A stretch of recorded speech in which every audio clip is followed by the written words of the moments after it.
Awesome. And we didn't even need the Covenant of Artorias.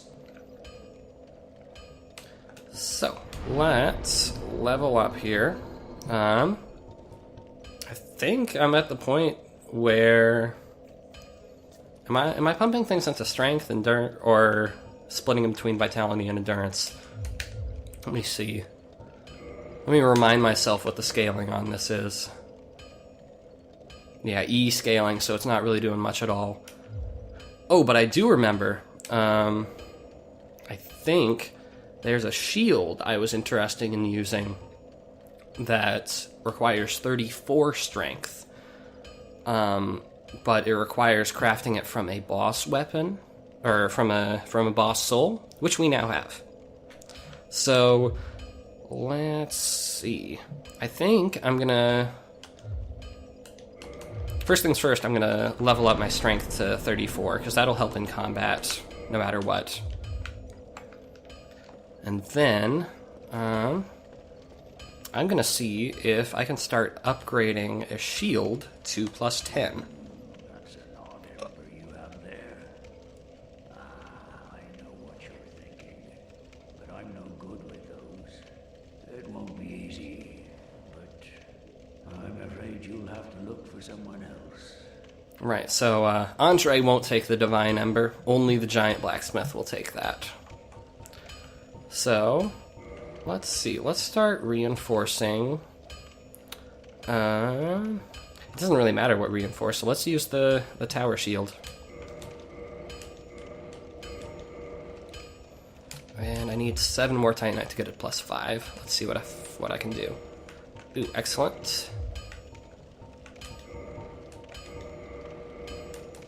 And let's just use a soul here.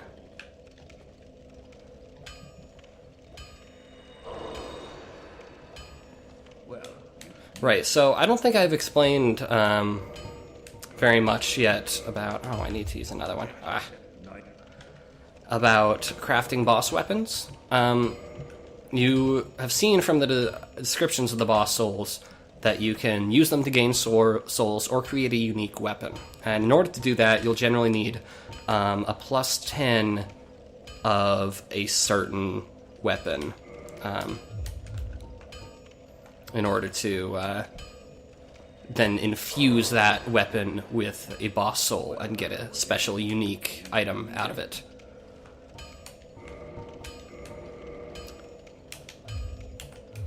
And so the shield that I want comes from a plus 10 shield mixed with the Soul of Sith. So I'm actually going to warp to Chamber of the Princess because they're the thing I failed to pick up. And then I can go over to the Giant Blacksmith and... oh shit, can the Giant Blacksmith ascend to plus 6? I need a large Titanite shard, and I don't know if I have one anyway. So, if you did the Lautrec side quest, then this corpse will appear with Lautrec's set, the set of favor. And I don't really care for how it looks, but it's neat. Representing the goddess Fina's love. The goddess's arms wrap around it as if to embrace the wearer. I don't know if it has any special effects, but it's gold. I think it looks pretty tacky, honestly. Anyway.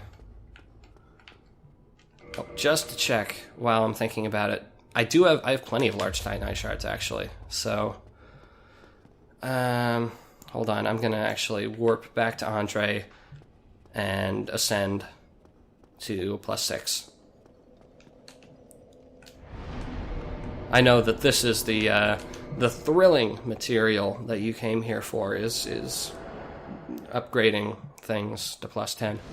I will have to go to the Giant Blacksmith eventually, because the Giant Blacksmith is the only one who will create boss weapons for you.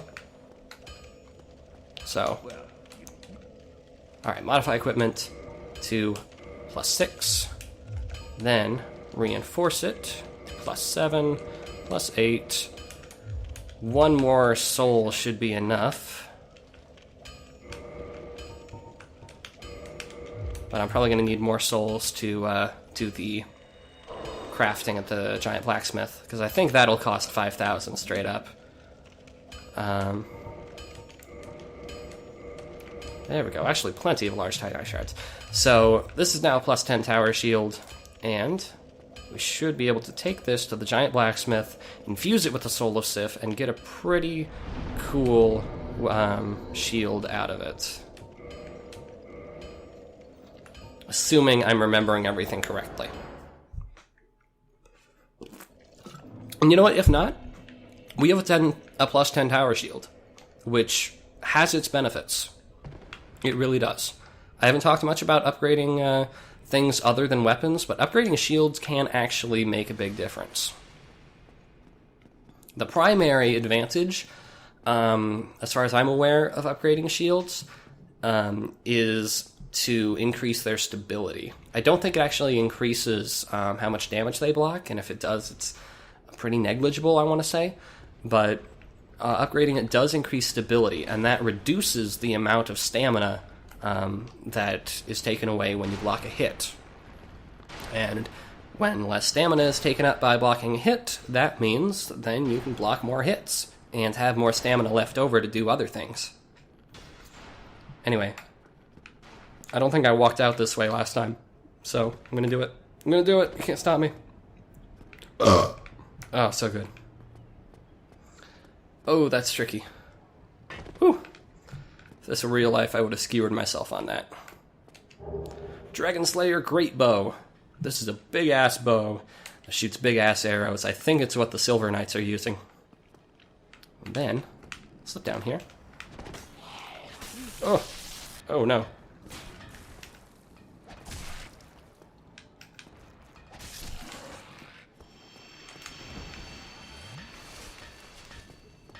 Ooh, and I might actually I can get those 5,000 souls I need just by killing gargoyles here.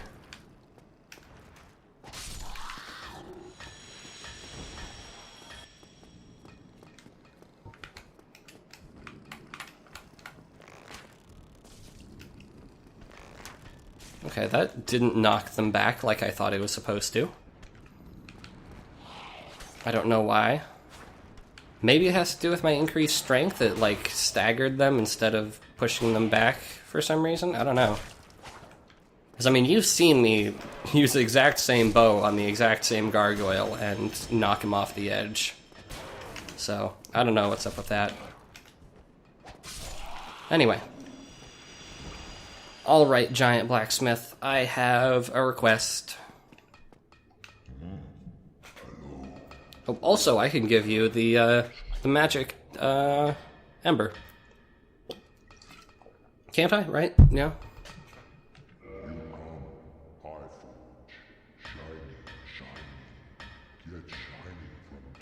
Get shiny from Duke.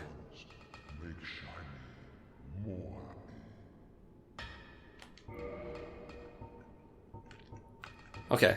So, I was a little concerned. I thought that might mean that he couldn't make my shield for me, but here it is.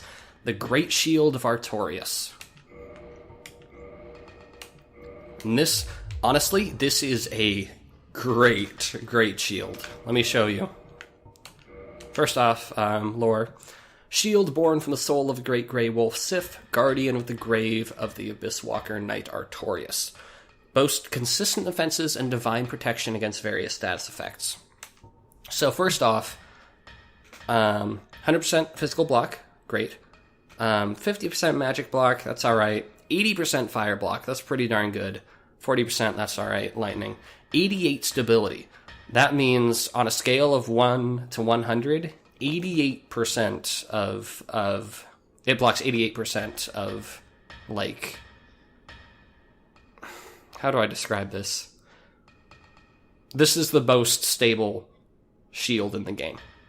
You will lose the least stamina from blocking an attack as in compared to any other shield. This is the best shield for conserving stamina. That's what it means. And I don't even remember what the tower shield's rating was, but it wasn't 88, because 88 is the best. And just for, let's see. See that? See that? That is a huge attack, and I kept a lot of my stamina. That's pretty good. That's pretty darn good. Anyway, that's what I was here for. And I think now is the time to Boneward Home, and let's go after that whole thing, which was why we needed to deal with the Sif situation.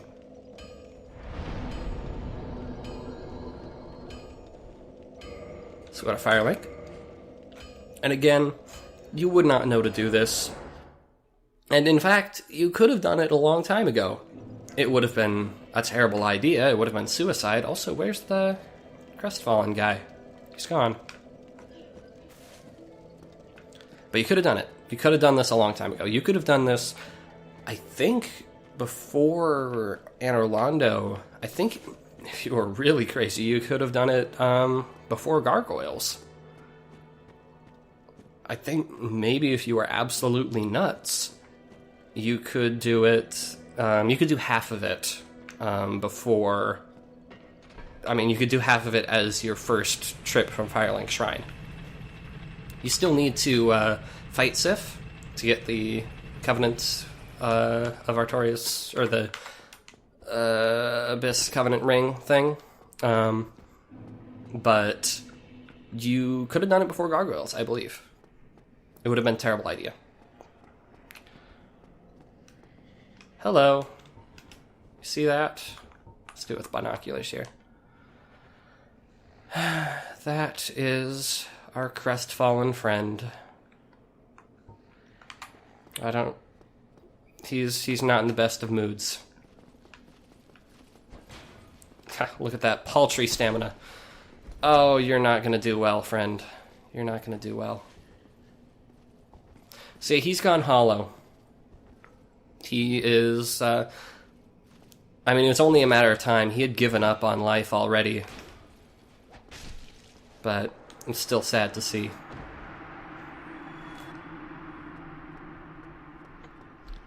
Let's pillage the corpse. This is an Estok. Again, you could have gotten it earlier, much earlier.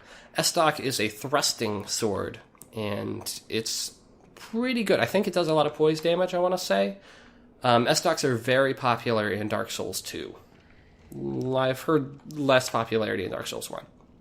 Anyway, you may remember from when we first visited this place, when very beginning in the game when we got here, I made a mad dash to get a Firekeeper soul over there.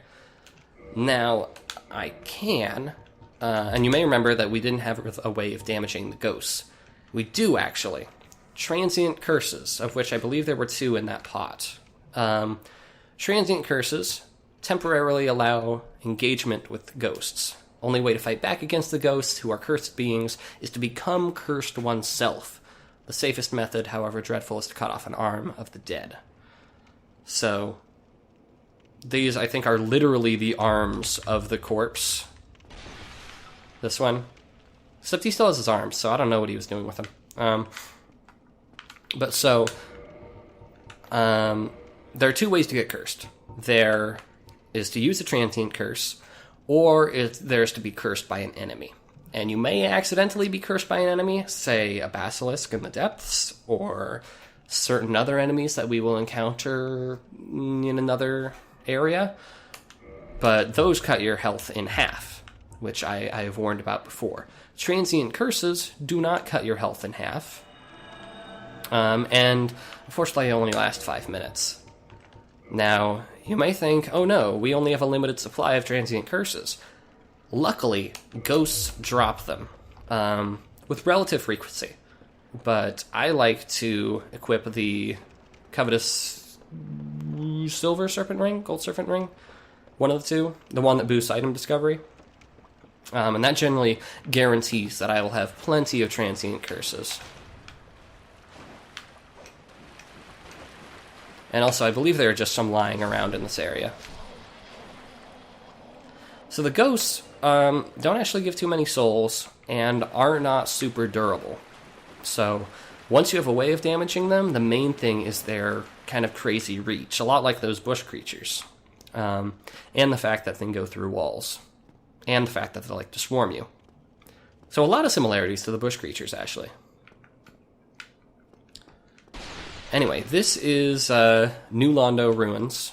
I think I talked about it very briefly when we first visited, when I didn't really know the lore very well. And I still don't really know the lore very well.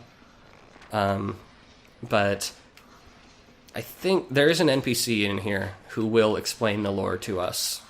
My understanding is that New Londo was kind of overtaken by the Abyss, the thing that Artorias is good at walking on. And in an attempt to, like, stay the Abyss, to keep the Abyss from spreading too much, they flooded New Londo, which is why there's so much water. And Bud, you are just not doing well. You know what? Just fine. Do your thing. So in order to curb the tide of the Abyss, they flooded it with water. And so nobody can live here. And judging by the number of ghosts here, I wouldn't be surprised if there were some people caught in the flood.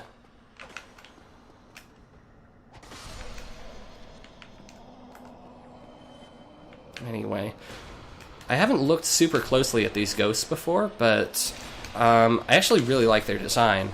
So just hit that guy from behind. They appear to be all women, actually. Also, they can grab you, they can grab you. And you can see their spines, which I think is a really neat touch. You know, normally when you're dealing with ghost kind of creatures, they just look like they're human selves, but transparent. These guys look like decomposed humans, but transparent.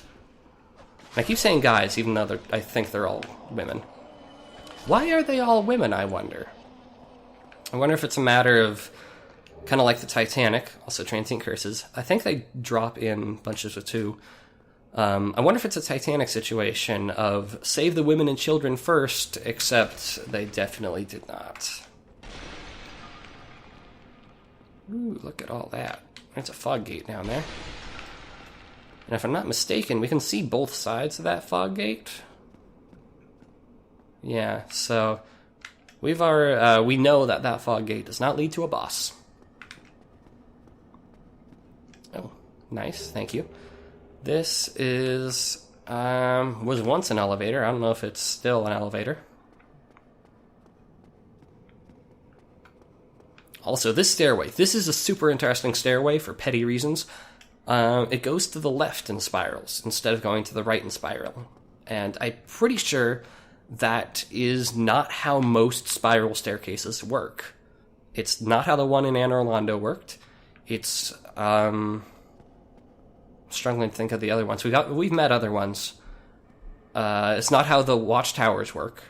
Those all spiral going to the right first. Oh no. Oh, they hide in walls. So that's a super interesting stairway, and I don't know why. Maybe Anor Londo was designed by someone who's left-handed. Let's see. We got a parrying dagger from that guy. Something you can carry in your offhand. You can parry with it like you would a shield, but it can also be used for attacking. I don't really like it because I prefer to block things. Anything over here? There are things over here. Oh no, that woman screamed, and I'm afraid of what that means. I don't remember because I haven't been in this area a lot. Ugh. I thought it might summon more enemies, but it seems like it didn't.